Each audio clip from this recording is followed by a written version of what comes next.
I have to ask you, in case we run out of time, about the inability of the counties and the ECB to reach a consensus on the best way forward. And how could you possibly be starting September not knowing what the format would be for the next championship? Yeah, and what do people want? Why can't they reach agreement? And now, why have they delayed any further decision making for another 2 years? So now it's going to be I. This is where Harmy and I need you. That's why we called you, because we know that you can give us the unvarnished truth and help us understand. Well, the simple thing, Neil, and it's really, really simple. I went to a meeting middle of the season at the Aegeus Bowl, and there were 5 or 6 counties represented, along with members from the professional game group or professional game committee, whatever they're called. It was so obvious in that meeting that we had no chance of getting to where we wanted to get to. You've got 14 of the 18 counties where the chairman are voted in by the members. What do the members want? They want county cricket. If the chairman wants to keep his position as the chairman, he goes with the members who shout the loudest to say they want county cricket. You've then got the chief execs who know that the only time they make money is from the T20.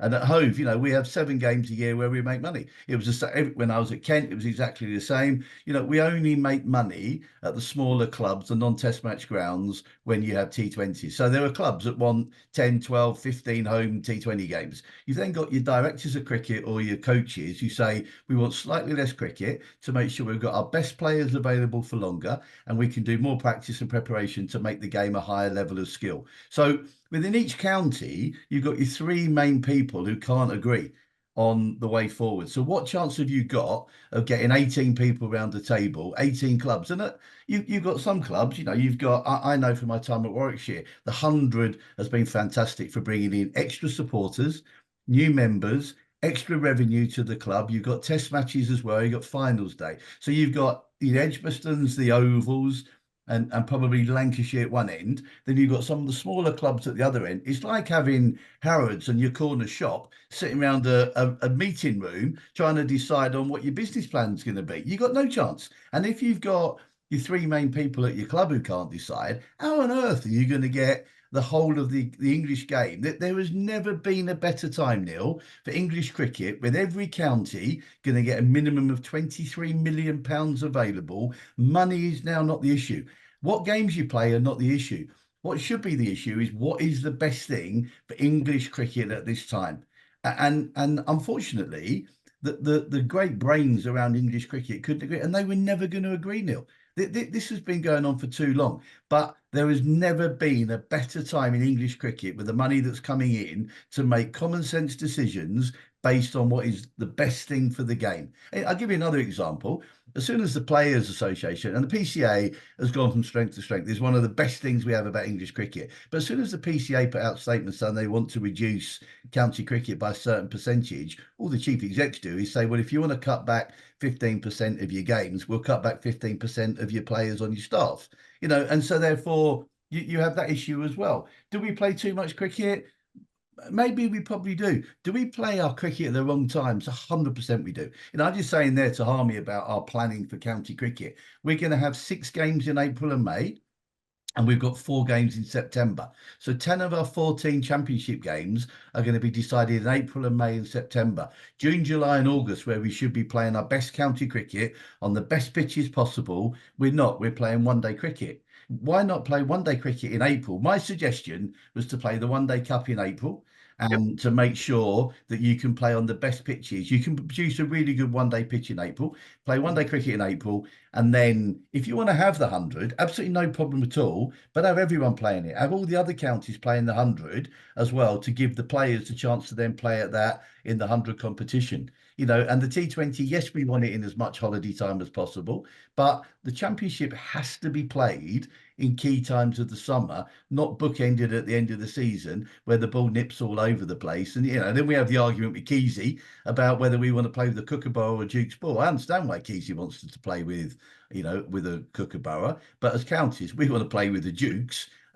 Because we know that in April and May and September, we've got to get results to stay in Division 1. So, look, it's bonkers. It should never be this way, Neil. but it's never going to change. I'm lucky at Sussex that I've got a chairman, and I had a chief exec. He's moved on now. We've got a new chief exec into him, but the chairman and I actually agree on this, and we do agree. I know it doesn't happen across the county. There's lots of chairman, chief execs, and directors of cricket who don't agree on the way. So what chance have we got in English cricket is madness.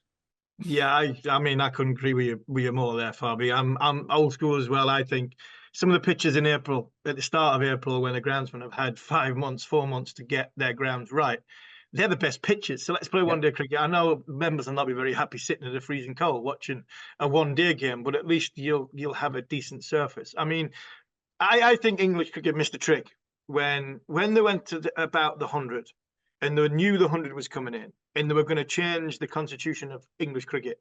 They should have changed the constitution of English cricket and took all the power away, and basically said, right, we're going to have a six man committee who designs what English cricket looks like. yeah, And you're not worried about what the chairmans are thinking of and what the yeah, chief executives are thinking of. And the yeah. PCA have got their power.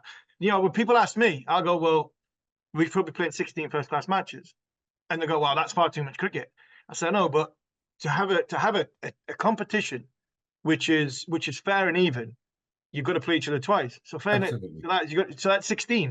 Yeah, 14 doesn't work. I mean, it's just wrong. yeah, So all these things are, for me, what's wrong with English cricket. And I think 100%. when the 100 was put forward, and it was like, right, we're gonna have to change the constitution to get English cricket to go with this 100 and possibly give up August. Yeah, Then we can change the board at the top level and say, right, we are now going to have a six-man panel where you can have players coming out of the game. I mean, something like, off the top of my head, something like Chris Wokes, who just left the international game, yeah, would be absolutely perfect to walk under this board and go, you know what?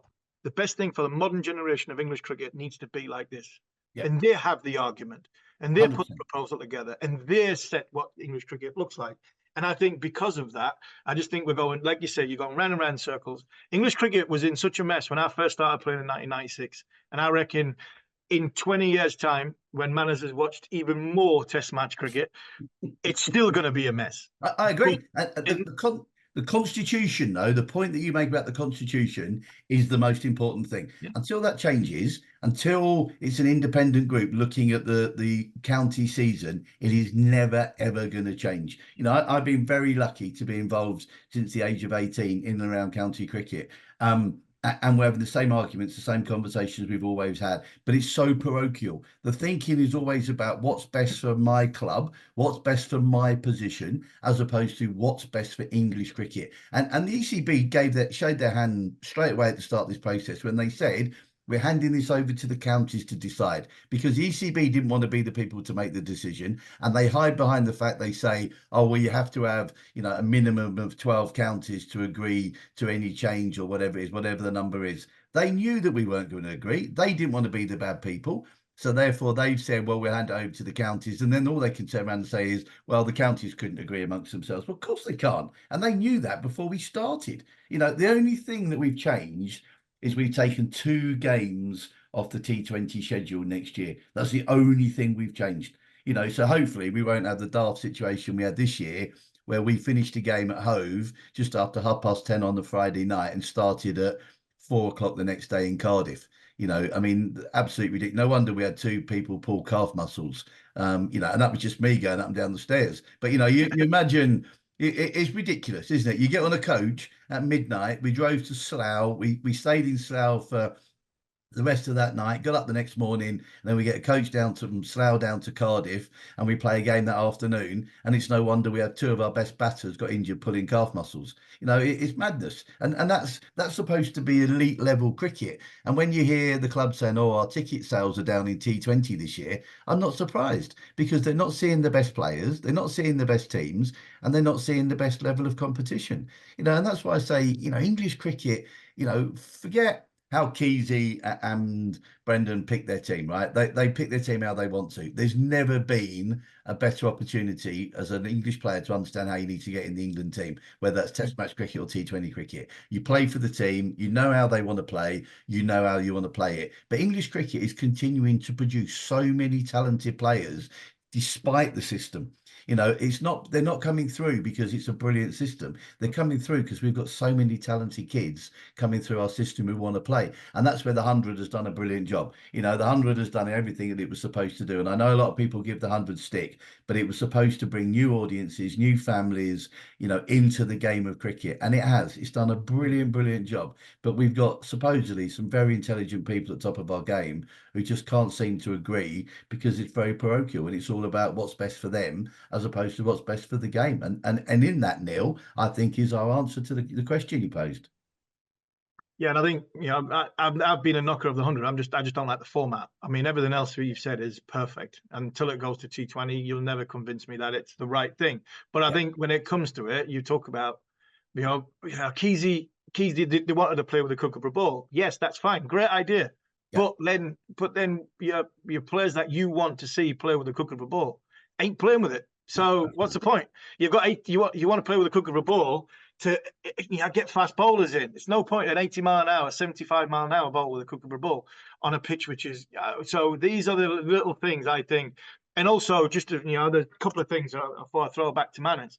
It's like it's a little bit like I think I do obviously a lot of work in football, and you look at the VAR, and VAR is a modern day into the game with old day rules, so that yeah, they don't work. And I yeah, think the game has changed even since I finished 12 years ago. yeah, The game has gone so far yeah, in a different direction, modernization, and we're still having rules from 100 years ago.